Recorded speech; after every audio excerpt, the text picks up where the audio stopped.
Hey guys, Tony here. So it looks like price is holding steady around the $70 mark, right in the middle. Even with Coinbase being down, it does look like price does not want to sell off, and it's basically just kind of staying steady between 70 75. I don't know what's gonna happen. My Coinbase is still down. I just wanted to update you guys really quickly that price is still relatively okay and being maintained. We can look at every single exchange, right? FTX, same thing. We'll look at let me see, what's another big exchange? We looked at Coinbase, FTX. We can look at we'll look at Binance 75. So they're all holding up relatively well, but I think that because there was such a big what is it called, KuCoin again, I think that because there was such a Coinbase had such big volume that they actually ended up pausing anything. I have no clue why they did that, but it seems like price is holding sort of around this level.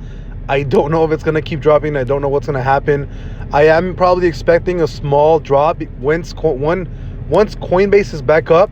I am expecting a drop like this because everybody's going to be scared and people are going to be selling. I'm personally just going to keep holding. I don't really care about all these sells. I think we're still going to keep running to the upside after this, but it does look like the selling is getting heavier and heavier. So we got to wait and see to see what happens. So I'll see you guys later. Bye-bye.